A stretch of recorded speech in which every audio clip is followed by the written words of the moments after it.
What's up, everybody? So today is a little bit different because of graduate school. The class I'm in, which the program I'm in, is emergency and disaster management. So the class is making me go to a local emergency management center and interview some people there and look around the emergency operations center. And just talk to some people. So I thought it would be cool to videotape that and put it up on YouTube for my classmates if any of them wanted to watch it, or if anybody out there is interested. I've been in emergency management for a good chunk of my life, either learning about it or doing it privately in the fire and water restoration industry, and then doing insurance adjusting. So been a part of that for a good part of my life, and my bachelor's degree is in emergency management. So now I'm trying to finish up graduate school. One more class to go, and then my senior project after that to go, and then I'll be through with this. So I'm gonna go in here and talk to some people, and just want to shout out Horry County Emergency Management for letting me come out here and do this. Thank y'all for that. It was really cool. They didn't I came in there and told them what I wanted to do, and they didn't, throw me out or say no or anything like that, which was really cool. So we're gonna go in here and we're gonna talk to the head of mitigation, and we're also gonna talk to the head of public information.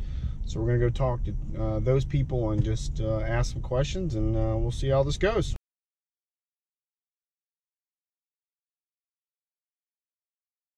Just go ahead and introduce yourself. My name is Thomas Bell. I'm the Public Information Officer here for Horry County, and I specifically kind of work here with the Emergency Management Department. Cool. How'd you get into this field specifically of doing PIO for emergency management? So the interesting thing, it's convoluted, so I'll also try to explain it. Go ahead. It's convoluted. So to become a Public Information Officer, I don't know if there's anyone who grows up and says, I want to become a PIO kind of thing. My background is I went to school for public relations. When I graduated, I spent a couple years doing that, corporate PR, and then working in a couple PR agencies, both large and small, working with a whole variety of clients and businesses, things like that. I ended up doing this really kind of serendipitously, knowing my fiance and I, we wanted to move to this area because we have family here.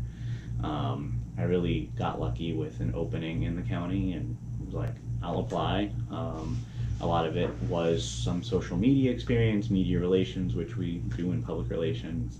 The only missing aspect for me was the emergency management. But fortunately, there's a great staff here, so when they did decide that they wanted me to join the team, they've been great about getting me that experience in emergency management, sending me to specific conferences and doing the NIMS training, things like that, to really get back up to speed on that side of things. That being said, a lot of folks who do emergency management come from a background that is fire, usually something different, fire, police, military service, because those are the folks who respond in those instances. So what we do here in the EOC, it's all very much kind of the background logistics, assisting, and just coordinating the response to any sort of event that happens. Gotcha. They're like, when doing PIO, are there any specific tools that you use? I mean, I know, I'm guessing social media is probably a big one, but I mean, do you have anything specific that most the public, or the person someone that's not in emergency management might not know about? The most important tool that we use is probably a keyboard or pen, because a lot of it focuses on writing, strong communication skills, things like that. The ways we get information out to folks, it is things that are mass market. So it is the social media channels. It's the press release tools, if you use them.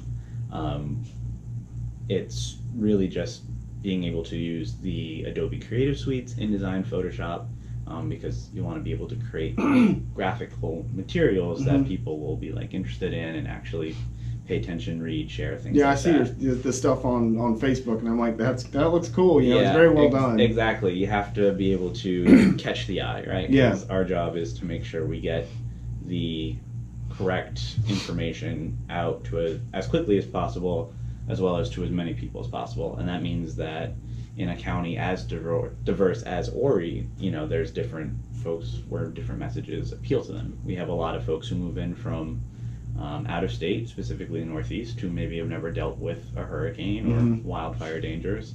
And then there are a lot of folks who have lived here for generations who, you know, feel like they've seen it all and can take it on. So, you know, my role is to make sure that whatever, you know, main core message we're trying to send out is adapted to meet those individual audiences and things like that. But as far as specific tools, we rely just on our network of people and support staff as well. And then this is actually our director, Randy Webster. Hey, I'm Davin Jones. Nice to meet you, sir. Glad to meet you, sir. Yeah. I appreciate y'all letting me come in here today. We're more than happy to accommodate. Yeah, thank you. It's always good to see someone on the team. Oh, yes, sir. Yeah. That's awesome. Good. Yeah. So, you'll tell you everything you need to know. Awesome. Thank you. I do have a real quick question. Is Kelly not around today? Kelly, which one? Moore. She's on vacation. Did she say anything to y'all about Bike Fest Memorial Day weekend? Nothing's about scheduling, anything, because we're not opening the EFC. Yeah, no, she hasn't said. I mean, the only thing she said is, please no one go on vacation that weekend. Okay. So I think we'll all be here. I know Tony and Michaela already signed up to do ride-alongs with their people, so I think we'll all be here. Okay. Yep. Thank you. Yeah, Bike Week gets busy. So it's all hands on deck. There are so I don't know if this helps you, but public information for the county consolidated recently. So we have a director of public information, and then under her we have myself, EMD, we have Tony Casey, who's fire rescue, and then Michaela Moskovs, who's PD, and then the sheriff's office has their own PIO as well. So we got a pretty large team to help out, and we are all, since we're all consolidated, we can all kind of help each other. Like if Tony was on vacation and media was responding to a fire, I could go out onto scene, coordinate the interviews, things like that. Deal with freedom of information requests, things like that. So, cool. So going back to the social media part, is part of your job kind of keeping up with like emerging social media apps and markets and things like that? You know, making sure you guys are connected into the most, because it seems like every week something new comes out, you know, as far as social media or some new way to reach people. For sure. We meet weekly and we discuss the different trends that are going on in terms of, is there a better application we can be using, especially for like social listening, to, you know, stay ahead of any issues that might be arising in the county. We often go to a lot of conferences just for training, so if we hear discussion about a great new program, we'll definitely bring that to our table and see if we can, you know, make it fit in where we are. So we're always trying to learn and make sure that we're staying on top of whatever useful tools out there with regards to social media, especially. Gotcha.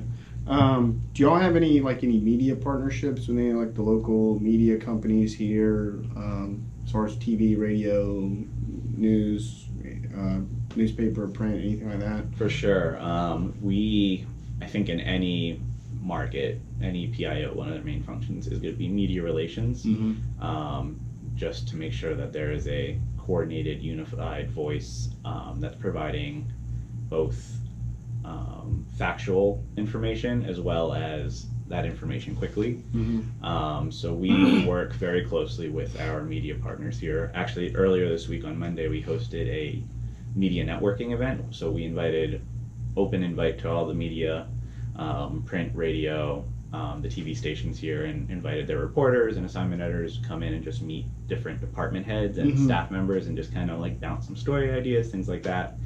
So we're always trying to make sure there is that kind of reach across, you know, whatever you guys need. Like, we're not trying to keep information from them. Like, we like to use them to get the message out, because whenever there's a hurricane coming, everyone watches the local news, they turn on the weather, They're watching closely. So the closer we are with them, the better or the easier it makes our jobs to get people to listen to whatever we're trying to say.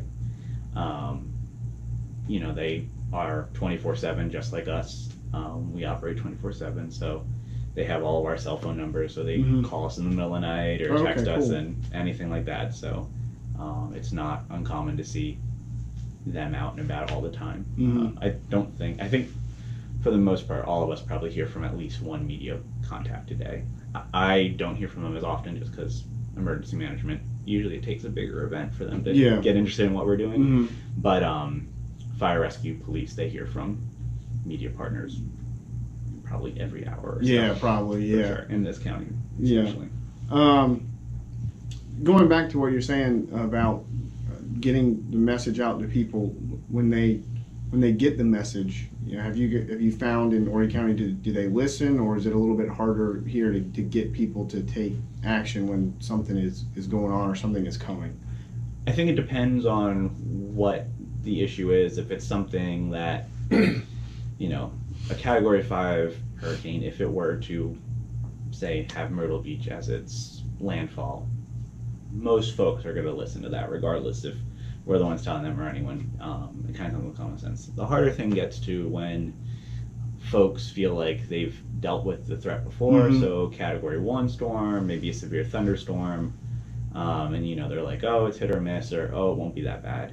And we have to work, doubly hard to make sure they understand that even though it's a Category 1, winds might not be that strong, perhaps surge is going to be a big issue, or with Florence we saw heavy rainfall. So we do have to work to change the narrative to an extent for them to understand, or for them to understand what the threat actually is, and that you can never really be settled.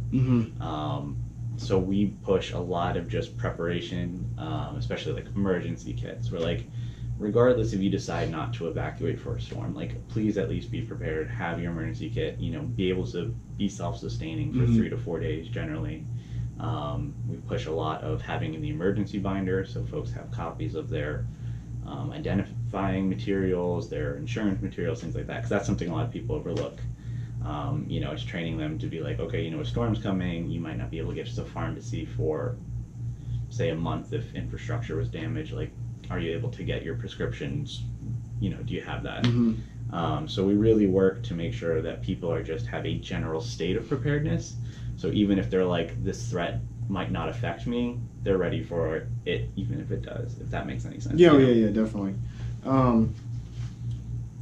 With that, is there an overall strategy to the PIO campaign that you guys have here? I mean, is there an overarching theme or strategy that you guys employ or seek to achieve on a day-to-day basis? Overarching, I think repetition is huge. Keep saying it, keep hammering it. I think also just being very strategic in what we use our social media for. I know, sometimes people like to see the community engagement to an extent. They like to see like the funny posts. One example is that I know all the weather people in South Carolina like to post like, you can have all 4 seasons in one day here in South Carolina. That means like that, which is funny and it's true. But when we use our social media, we definitely want to make sure whatever we're saying has the be prepared factor. It's educational in some extent, or it's an alert message. So that's a strategy in that we're very careful as to what we publish on those accounts, so people take action when they see something on there. And then in terms of everything else, it all really just depends on what the event could be.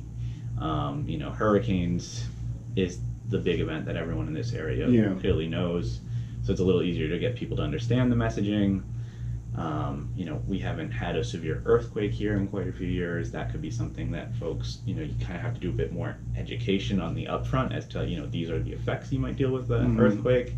And this is, proper safety protocols to deal with it.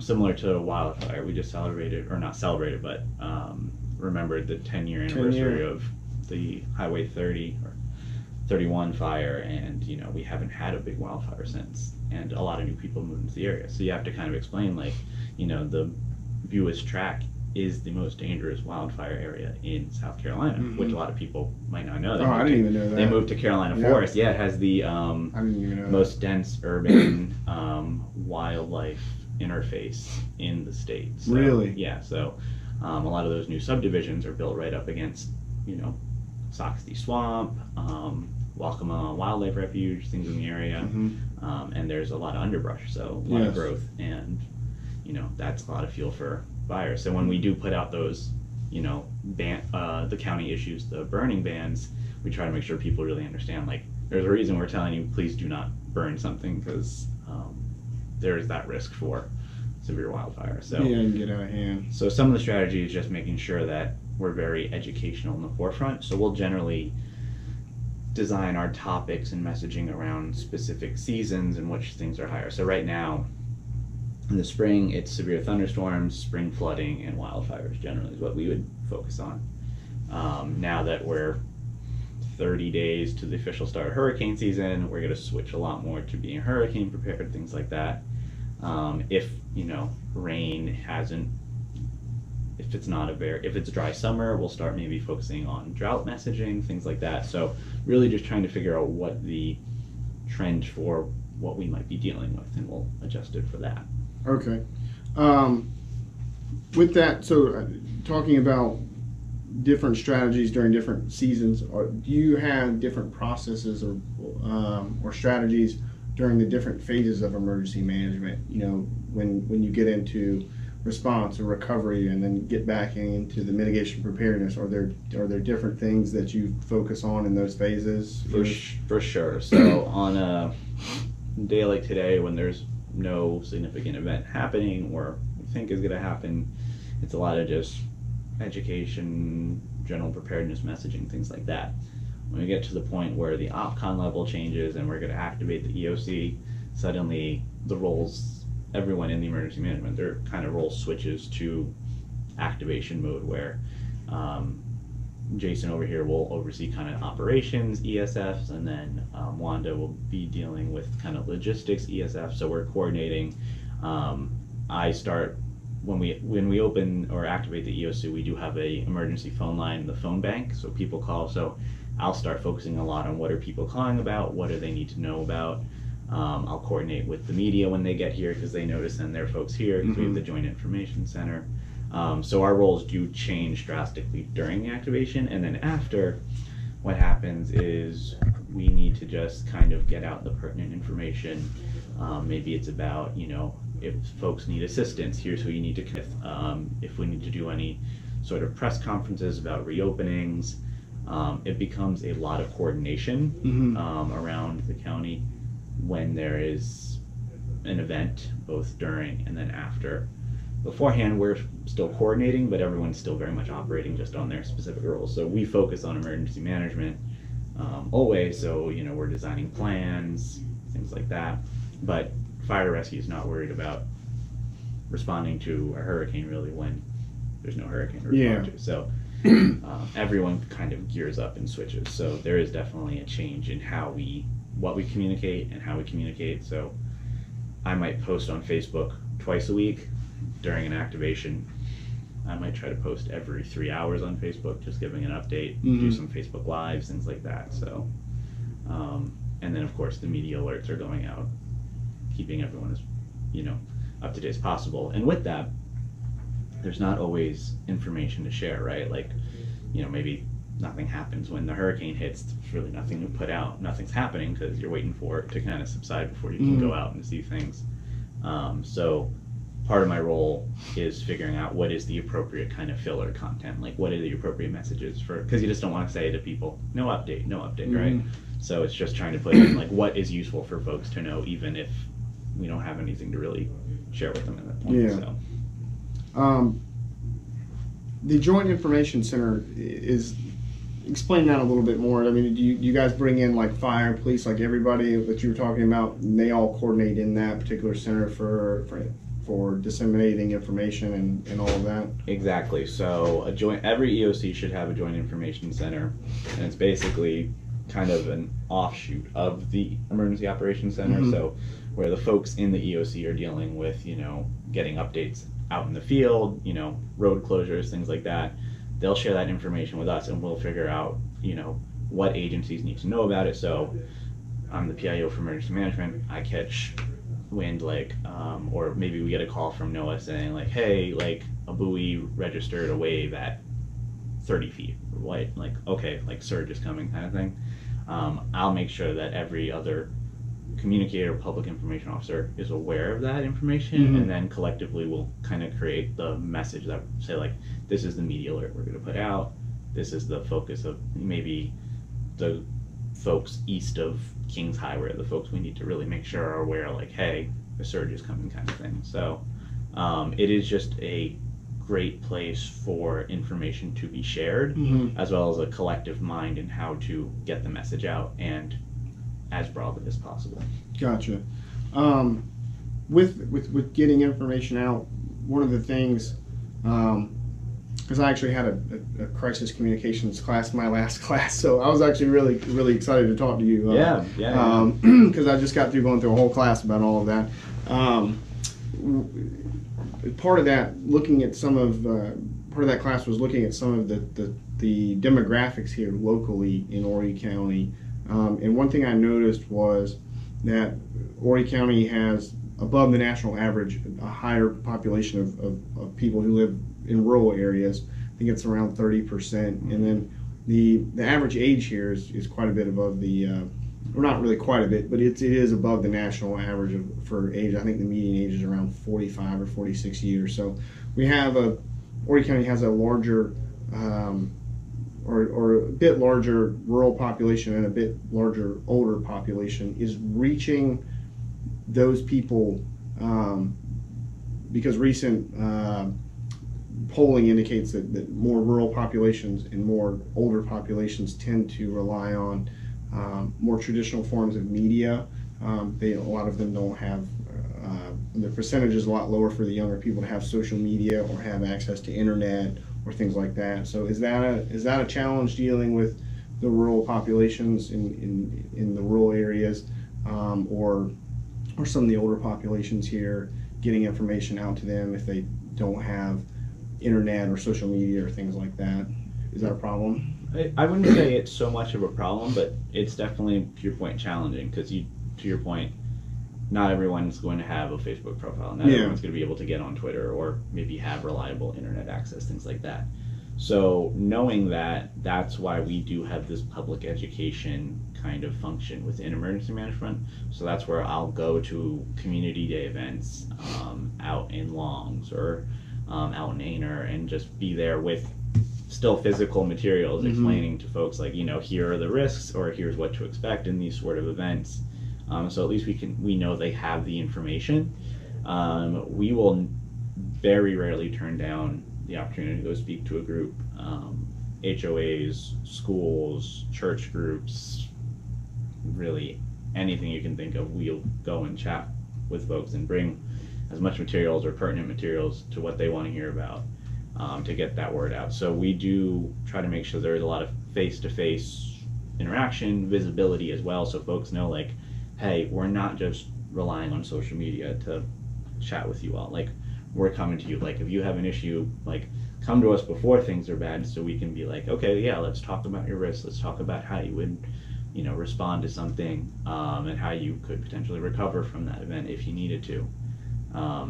That's huge. When we do go out, we do push the county uses the Code Red emergency management alert system.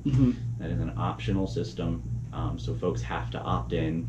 We do not control the server. It's the third-party Code Red, so we don't have the information. All we can do is basically select what area of folks we're trying to reach, and then we can either send a text message, send an email, send a voice recording, blast it out to those folks explaining what the issue is. So most people, I would say, have at least an email or a cell phone. So if they do opt into that, we know they can get that alert. Cool. So we push that heavily, and like I said, it is optional, so we do encourage everyone to sign up for it. There's a link right off the emergency management webpage on the website. And it's like I said, and it's only in times of disaster. It's Gotcha. you know, things that we feel like a certain area, and it might not be for everyone, so we can geotag it. So if there's heavy rain up in North Carolina, we can try to hit the communities along the Waccamaw and say, hey, like we do expect some moderate flooding, things like that.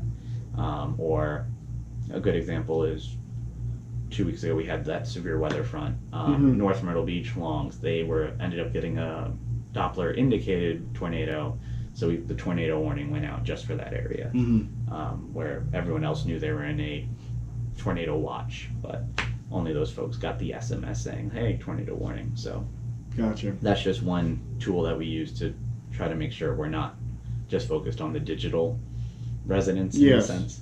But yeah, we very much rely on the physical, the Know Your Zone, which comes out every year. We try to put these in areas of high traffic. We'll bring those to HOA clubhouses, libraries, things like that, just so people can grab that, have that info. I always say, put it on your fridge, put it somewhere where everyone in the family knows where it is. And then we also have magnets for the Know Your Zone, so they can put that on their fridge saying, like, here's my address. I know I'm in Zone A if I'm in an evacuation zone, things like that. So it is a challenge because it's so easy just to be like, I can tweet it out, but that doesn't always reach everyone. So we constantly have to figure out, like, are we making sure that our materials are available to folks where they are? Are we able to reach them via email or call if we need to through the alert system? So, our big thing is trying to make sure that or convince people that they do sign up when they get the code red. And I think for the most part, what I've seen when I've gone out to community events, people generally take the postcard and will read about it. So hopefully they do sign up. Yeah, that's good. I mean, because my own dad is a perfect example of someone that we're talking about, because he lives on a farm in Gallivan's Ferry, literally in the middle of nowhere. Yeah. He has almost no cell service, no cable. Yeah. He has internet, but he has no social media. He can barely use an iPhone. And I'm like, Dad, the world could come to an end out there, and you have no clue what's going on out here. That's right. But at least on a farm, he's a little self-sufficient. So that's the only plus. I will say one other thing that we do is that we will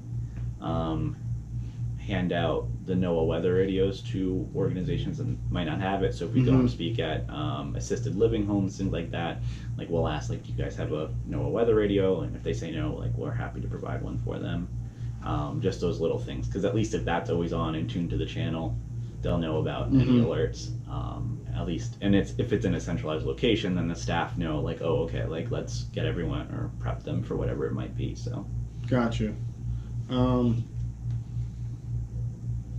I think that's pretty much it that I've got as far as my questions. I mean, you went over a ton of stuff and answered it. So much stuff. I would just ask, I mean, are there any real final thoughts or points that you would want people to know about Horry County and in either the emergency management department or at least emergency management as a whole, or the hazards that we have here in Horry County as a whole? I mean, the big thing that we always push is that we're not just a hurricane-focused county. We are an all-hazards approach department. Horry County is unfortunate in the sense that it does see a lot of different natural hazards. The Brunswick nuclear plant, it's not terribly far over the border from us, so we do have, significant issues that could impact us. But the staff here plans, trains, certifies themselves to be as up to date as possible. And it's interesting because the Horry County Emergency Management Department is very well respected in terms of emergency management because we've dealt with so many things. I mean, last year alone we had an ice storm. We coordinated the Myrtle Beach Air Show. We were on the scene for that. We had Florence, some really significant events, all different types of things that require different levels of coordination and logistics. But the unfortunate thing about being well known and respected in that industry is because you see a lot of things. So preferably we would not be well known in the emergency management realm, and we could just be a nice quiet county. But, no such luck. Yeah, it's different. I mean, it's a growing county, second highest, I think they just announced population growth in the U.S. Really? Yeah, like absolutely. I think about 12,000 people every year for the past few years have moved Wow, in. it's about so, 1,000 people a month. yeah, it's a lot. So, you know, we're just trying to make sure we are prepared for everything and try to make sure everyone in the county is prepared for everything. We don't want to be the doomsdayers at all, but we definitely just want to make sure people are aware, like, hey, things can happen. They don't always happen, but if you're prepared, you have a better chance of both making it through okay and recovering faster after. So, one final point about that, with what you do, with putting information out, is there a fine line there between getting, you know, making sure people have the information they need and inciting panic, you know?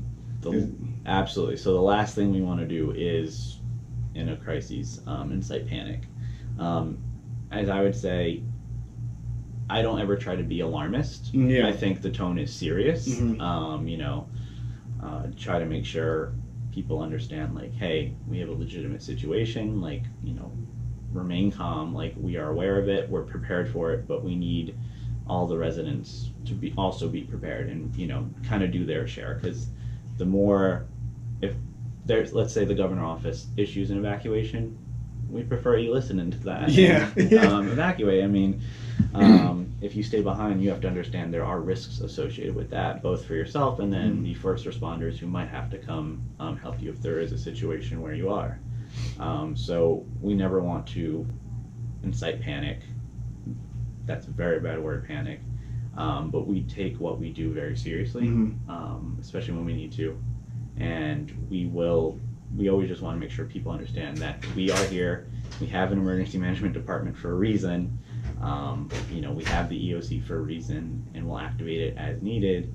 And just so people know that, you know, we're not going to do that just for no reason at all, right? So we're very strategic in what we do, and we just hope folks understand that, so that if we get to the point where I'm using all caps on a Facebook post saying tornado warning, like, take shelter now, they understand, hey, they don't often do that. I should maybe like stay inside. So, you know, we do try to make sure we are not the doomsdayers, the alarmists, but we do want to make sure people are aware of their risks, they prepare for their risks, and take action when they need to. Cool. I think that's pretty much all I've got as far as what I wanted to cover. Awesome. So I appreciate your time, sir. I'm happy to do it. Like I said, come back anytime, and I hope this was useful and fruitful. And very awesome. And I hope you tell everyone, follow us on social and sign up for Code Red. Yeah. Those are huge. Awesome. You want to go chat with Wanda? Yeah, let's do it. Awesome.